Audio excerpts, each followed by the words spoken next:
Hey guys, another night completed. Better than the last couple of nights. Still definitely needs some improvement if I'm gonna make it through the whole week. The heck, the first hour sitting there, like I said before, just girls sitting around, I was like, this isn't worth it. Had a couple daylight bartenders who walked out and just like, fuck this, it ain't worth it. If I'm gonna be here, I'm gonna go out and have fun. Uh, Ended up picking up later.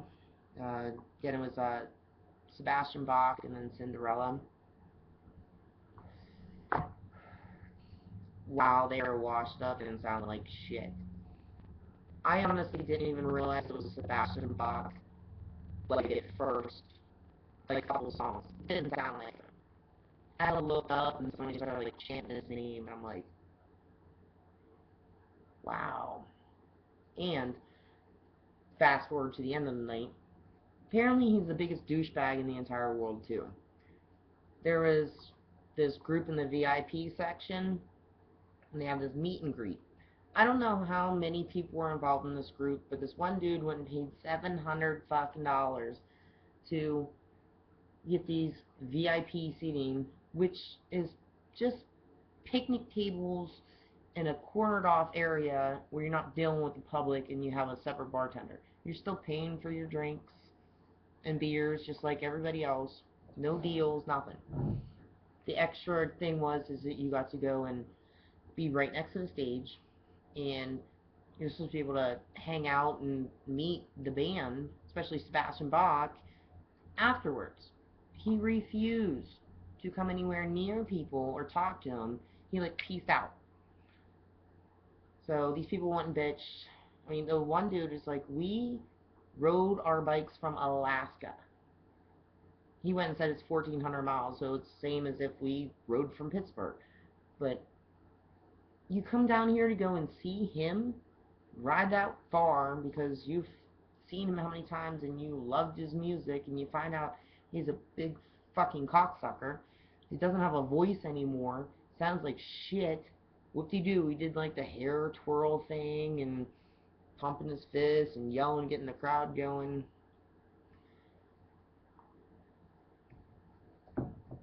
So luckily Michael was cool and tried to smooth things over, and he gave them their money back.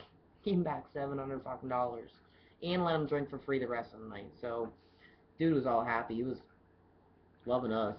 Well, he could if he would have stayed backstage and drank from that bar, he would have drank for free. But he was just pissed off, and he actually came out to the bar and was hanging out at Allie's bar, the girl that I posted a picture about, hanging out in her bar and taking care of her all night. But yeah, if the people that work there weren't so cool, I probably would have pieced out by now. But the couple managers that I deal with and the bar backs and security and everybody is so sweet.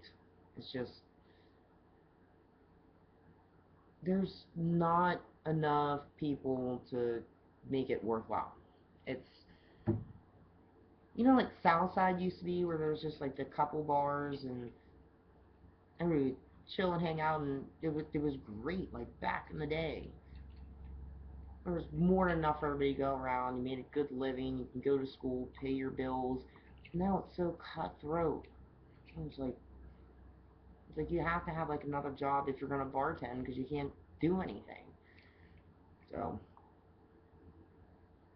and that late night treat.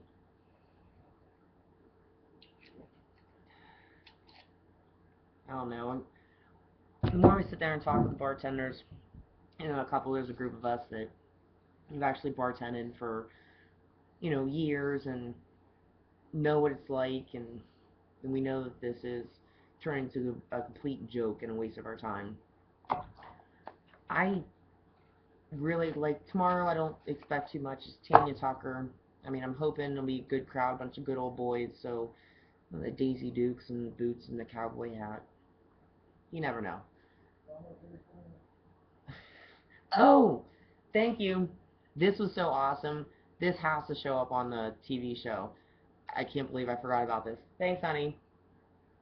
Uh, just making some drinks and everything. It's still light out, and all of a sudden when the bar manager runs over, and he's just like, Pittsburgh, Pittsburgh. It's like, hurry up, come on in the bar. What? He's like, Jerry Springer's here. He's coming over to the bar to get some drinks. You need to take care of him. I'm just like, Jerry Springer? He's like my white trash Hugh Hefner. He's like awesome. He like walks over and he's just like puts his hand down. He's like, hi, what's your name? I'm like, Krista. I just give him this big old hug. He kind of was like a little stiff at first, and then he hugged me back. He's like, nice to meet you. And I'm just like, big fan. And he's just like, he started laughing. He's just like, well, my friends over here would like a couple beers. And he's like, I'll like to go get him for him. I was like, oh yeah, no problem. What's everybody want? And there was like 20 dudes behind him. And they was like started yelling out stuff. Like, Bud Light, Bud Light, Bud Light. So the guy standing behind Jerry was just, I look at him, I'm just like, yo, want to be my assistant? And he's like, do what? I was like, I'll just start popping beers off, and you pass them back like in a baseball game, and you tell me when to stop. He's like, okay, I can do that. So that was cool. I just go and throw out a bunch of beers and everything, and no, really nice, really sweet. And he was just like, it was nice to meet you, Krista. I was just like, so not only did I get to wait on Jerry Springer, and it's like, I hugged him, and he said, thank you, Krista. I don't know, it's the white trash girl in me, I guess. Jerry, Jerry. The whole bar was chanting the whole time. I'm sitting there serving them drinks. It was hilarious. And Fatty Suzanne was all pissed off and everything. She was just standing back there like, oh, I love it. So,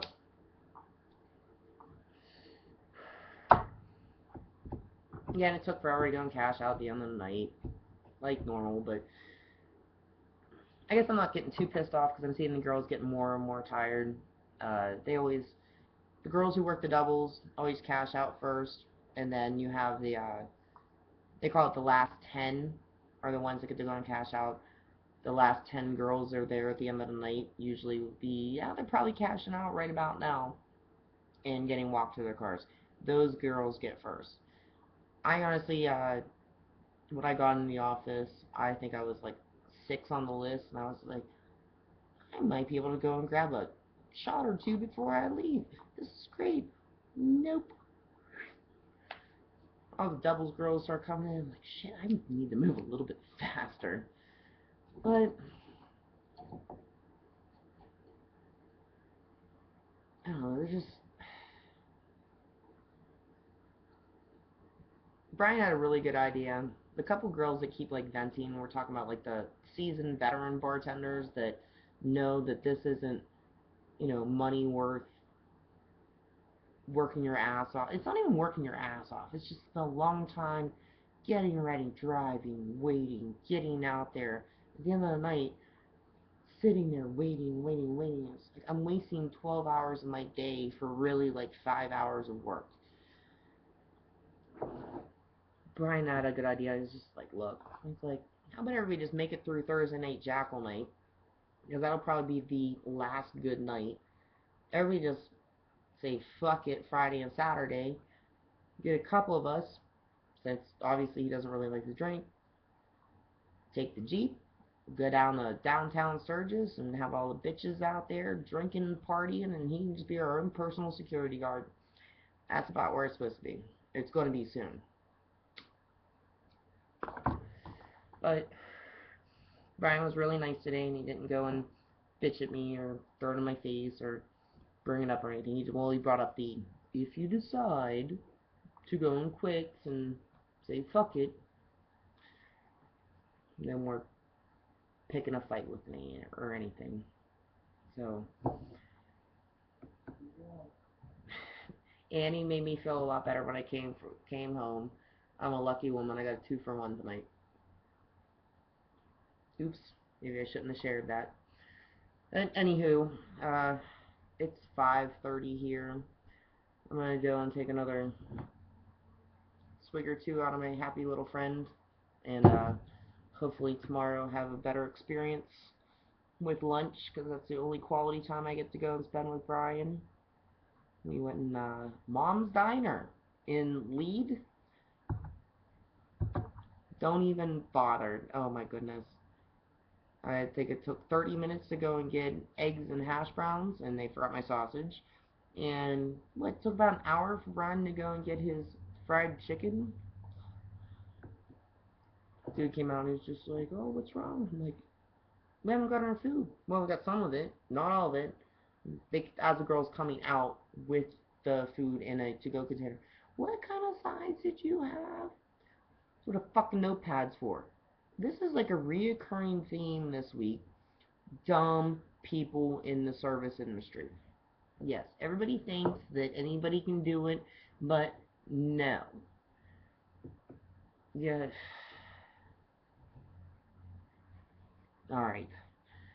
I kept it short and sweet. Oh yeah, there was no shooting, stabbings. Well, we haven't seen any shootings this week, but nobody got stabbed. No big fights tonight. There was one girl that got roofied, had to be taken to the hospital. So I always have my little Powerades, Gatorades, lids on them, and keep them behind the bar. I ain't no dummy. I don't know who the fuck these people are. So good night. No drama. No problem. So hoping tomorrow each night gets a little bit better. Never know. Next couple nights might blow up, and I might take back everything I went and said. Well, not everything, but things go well. Who knows? So, miss you guys. Love you. Bye.